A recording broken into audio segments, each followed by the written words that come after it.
Fala pessoal, tudo bem? Fábio Livreri e esse é o Momento do Investidor. Estamos aqui para fazer um Momento do Investidor sobre fundos imobiliários, tá?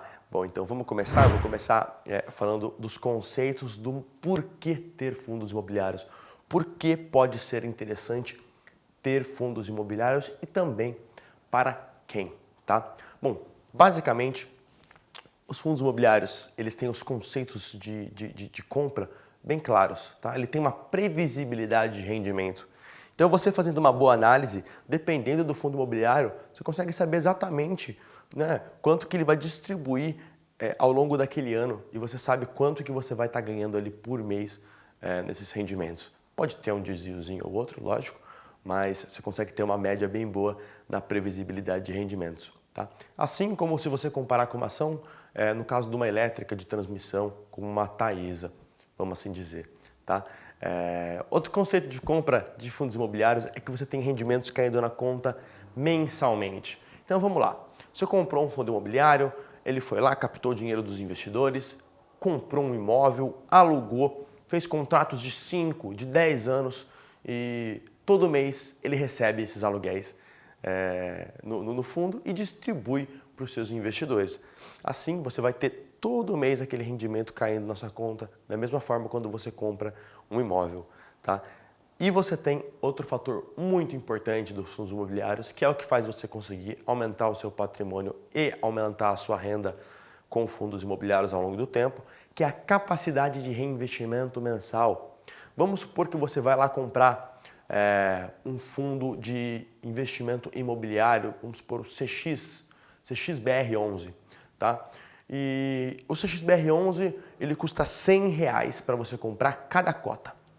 Vamos supor que o dividend yield de CXBR11 esteja em torno de 12% ao ano. Então, ele está distribuindo aí 1% ao mês, certo?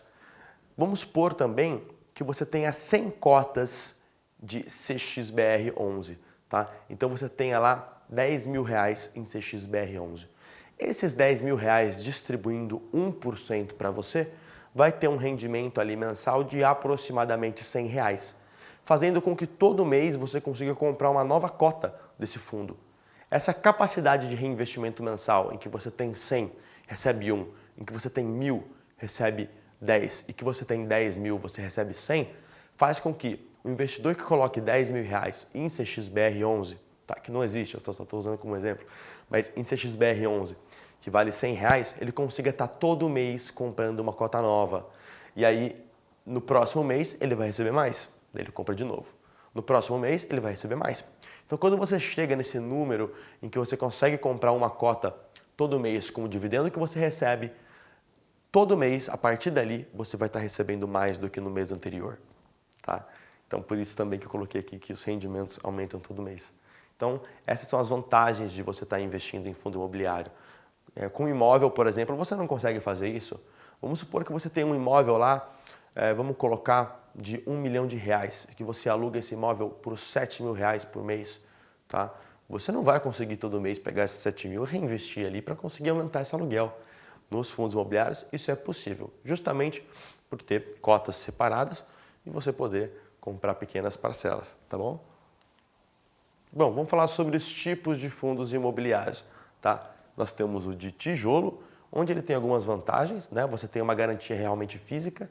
Quando você compra um fundo de tijolo, você tem lá o fundo comprando imóveis, realmente imóveis, né? De tijolo, um shopping, uma laje corporativa, um prédio, né? Fazendo contratos longos de aluguel de 10, às vezes 15, 20 anos, né? Às vezes um pouco menos, e isso consegue garantir uma previsibilidade de renda para o investidor e também garante que você tem aquela garantia física ali. Pô, teve uma inadimplência, ninguém está recebendo ali o dividendo, mas o imóvel ainda está ali. Você ainda tem parcelas daquele imóvel ali quando você é cotista desse fundo de tijolo. Tá? Bom, ele tem alguns riscos, né, que é a inadimplência, principalmente naqueles fundos que são monativos. Então vamos supor, tem lá um fundo imobiliário que ele pegou e comprou um prédio, mas comprou somente um prédio. E é um prédio corporativo, daqueles que normalmente se aluga somente para uma empresa e que ela aluga o prédio inteiro.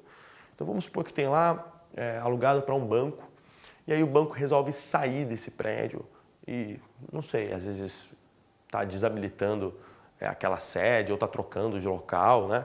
E aquele prédio fica sem nenhum inquilino. Então você tem esse risco de inadimplência, de ficar alguns meses sem estar recebendo proventos, principalmente, né, quando você está num fundo monoativo, que é aquele que só tem um ativo. Se você está num fundo que tem diversos ativos, ou seja, é um fundo multiativo, esse risco de inadimplência é diluído, então ele é muito menor. Tá? Então, para o investidor iniciante, o que você deve buscar num fundo imobiliário é olhar a quantia de ativos que ele tem e também a longevidade dos contratos. Quanto mais longos os contratos que aquele fundo imobiliário tem com os inquilinos, melhor, menos risco representa para o investidor. Tá bom? Também tem risco setorial, então vamos supor que você comprou lá um fundo imobiliário que ele está alugado somente para agências bancárias. Né? E hoje, por exemplo, você tem uma tendência dos bancos digitais. Então muitos bancos clássicos aqui do Brasil, né, estão fechando as portas de várias agências. Então, esse risco aí é um risco setorial. Por quê? Porque o fundo imobiliário está num setor que ele está mudando, que ele está numa mutação. Tá bom? Outro risco é o yield menor que renda fixa em Selics altas, que é o momento que estamos agora, tá bom? Então vamos supor que você tem lá um fundo e ele tem vários imóveis. Você não vai estar conseguindo receber um retorno mensal maior do que você receberia numa renda fixa, tá? Justamente por ser um fundo de tijolo. É muito difícil você ter um fundo de tijolo pagando mais que o CDI do momento, por exemplo. Isso você não tem no fundo de papel. O fundo de papel é um que vai acompanhar esses rendimentos. Tá? Isso tem um motivo, tá? Na verdade são dois motivos. Justamente por ser de tijolo e você não encontrar nenhum tipo de investimento físico que você possa ir lá e comprar esse imóvel que bata realmente a renda fixa. Tá? Pode ter, mas 1% aí do mercado.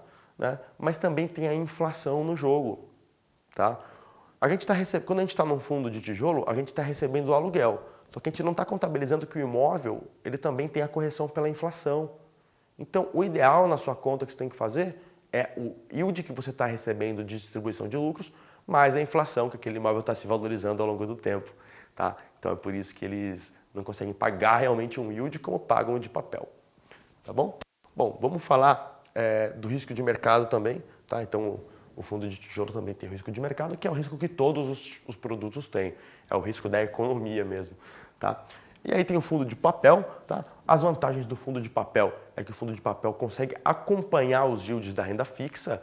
Então, por exemplo, tem muitos fundos de papéis pagando 15%, 16% aí ao ano, ou seja, acima do CDI. Por quê? Porque o fundo de papel ele trabalha com dívida. Então, ele empresta o dinheiro, tal como você estaria fazendo numa renda fixa. Tá bom? Justamente por isso que ele consegue estar acompanhando esse yield. Qual que é o risco? É o risco de crédito. Tá? Existem outros riscos dentro do fundo de papel, mas basicamente todos eles se unem em falar de risco de crédito. Bom, gente, quando a gente está investindo em papéis, ou seja, em títulos de renda fixa, nós temos que ter claro na nossa cabeça que o risco mais importante de se observar é o risco de crédito. Então, busque saber daquele fundo imobiliário que você está comprando dois fatores essenciais. Qual que é o risco de crédito daquele fundo? Então, analisa. Para quem que esse dinheiro foi emprestado? Qual que é o projeto que está utilizando esse capital que eu emprestei? Certo? Será que o risco de crédito é alto ou será que o risco de crédito é baixo? Tá bom? Porque normalmente os fundos de papéis que estão pagando muito acima ali do CDI tendem a ter mais risco. Né? Quanto maior o risco em renda fixa, é maior o seu retorno. Então tome muito cuidado com esses fundos. Não, está pagando 18% ao ano, 19% ao ano. Talvez esse fundo tenha um risco de crédito alto. Tá? O risco de crédito é o risco daquela pessoa, daquela empresa que pegou o seu dinheiro emprestado não te pagar. E ele é um risco terrível, porque aí o papel pode vir a marcar zero. Tá bom? Não o fundo imobiliário como um todo, porque ele tem diversificação também. Né? Ele não vai pegar e emprestar somente para um empreendimento, ele tem diversos empreendimentos ali na carteira de crédito, justamente para conseguir mitigar esse risco. E aí, se um não der certo, você tem muitos outros ali dando certo. Tá? E aí você tem também o FIAGRO, né? O FIAGRO é uma classe nova de ativos aí dentro dos fundos, tá bom? Ele pode ser tanto de tijolo quanto de papel, mas basicamente ele é o fundo imobiliário que trabalha dentro do setor de agronegócio, muitas vezes com terra, muitas vezes com galpões logísticos, pode ser, dentro do